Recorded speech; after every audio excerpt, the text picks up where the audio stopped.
Welcome. Today we'll explore the best time to visit Australia, focusing on essential insights for Americans over 50. Hi, I'm Ozie Lee. I am born and bred Australian. With 35 years in travel and 10 years experience tour guiding Americans aged 50 plus, I bring deep expertise in Australian tourism. I've witnessed many costly timing mistakes and know how to help you to avoid them. So, how can you possibly know the best or a perfect time to visit Australia without unnecessary crowds, bad weather, or crazy prices? That is exactly what I am here to help you with today.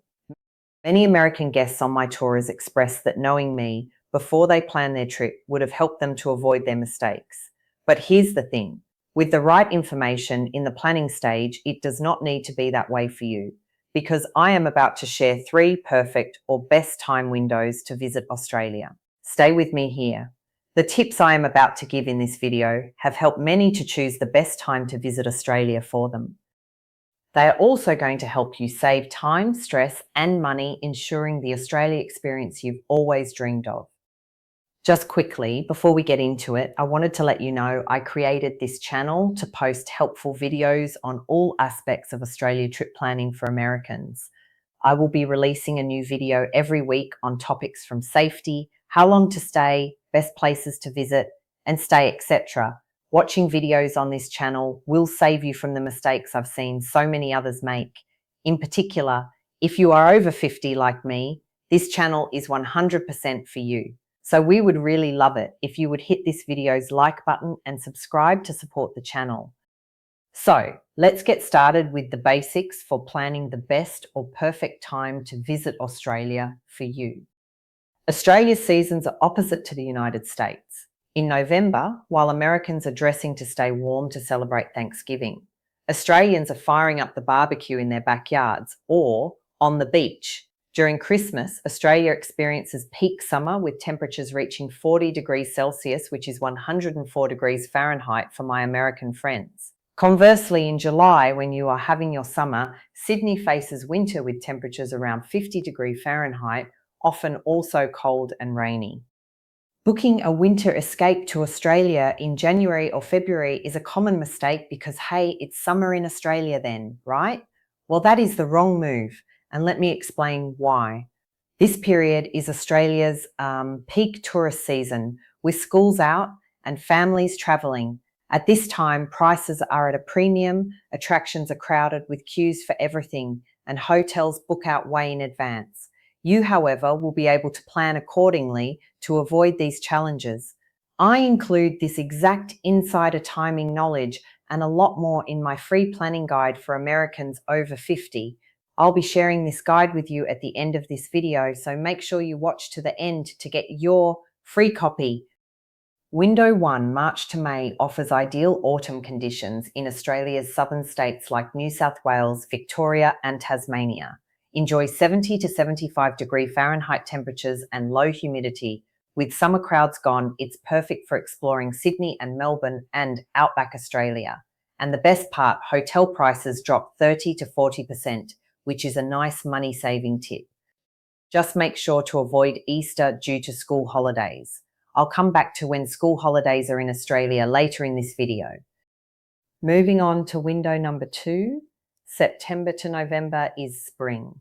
The weather starts to warm up nicely. This is when locals in the southern states start getting excited about summer. But international tourists haven't arrived in the masses yet. This is a great time to visit the state of Queensland, including the Great Barrier Reef. Temperatures rise to 70 to 75 degrees Fahrenheit, with warming waters and no stingers yet. If you'd like to know more about stinger season, it is coming in a few weeks in my Australia safety video. In this season, you can enjoy spring weather with shoulder season pricing at 20 to 30% off. Window number 3 is from June to August. This window is the perfect or best time to visit the tropical north parts of Australia, including Cairns and Darwin.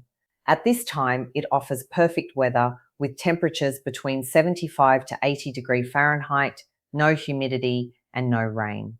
The Kimberley in Western Australia also showcases stunning landscapes. This is a hidden gem unknown to most Americans. This is the type of information I cover in more detail in my free Australia planning guide. Now, let's talk about things no website warns you about.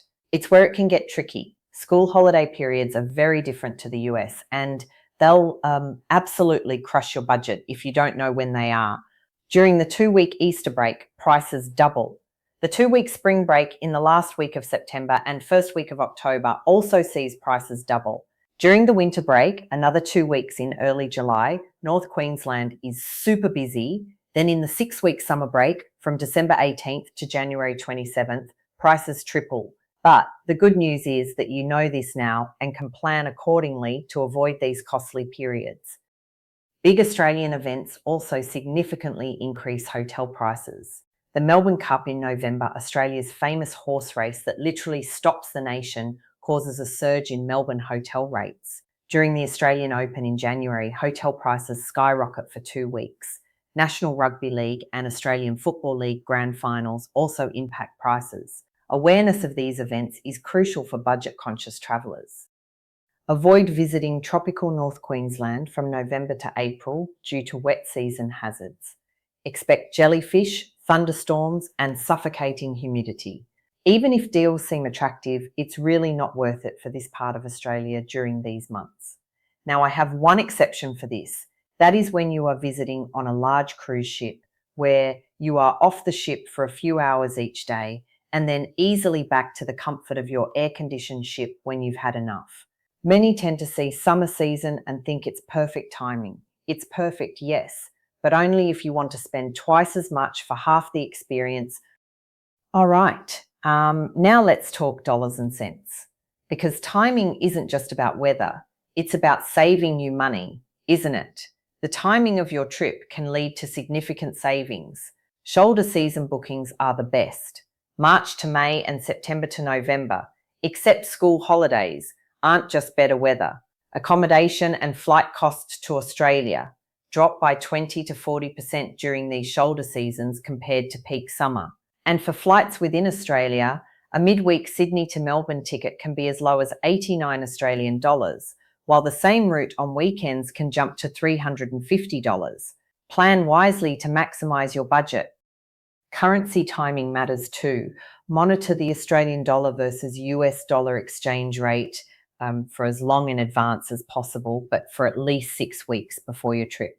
When the Australian dollar falls below 70 US cents, it's an ideal time to exchange money or pay deposits.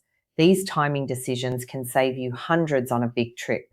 So, if you are ready to stop feeling overwhelmed about planning your Australia trip, I've created a free guide called Before You Plan Australia, What I Tell My American Clients Over 50. You'll find the link in the description below. Thank you for watching. I'm Lee, your Australia travel guide. Remember, we have many other super helpful videos like this one coming soon. So don't forget to give the video a thumbs up and subscribe to the channel to be notified when the next video is released. And if you have any particular questions about travel to Australia, leave them in the comments below. I will be sure to answer these for you in a future video. I look forward to seeing you in the next video very soon.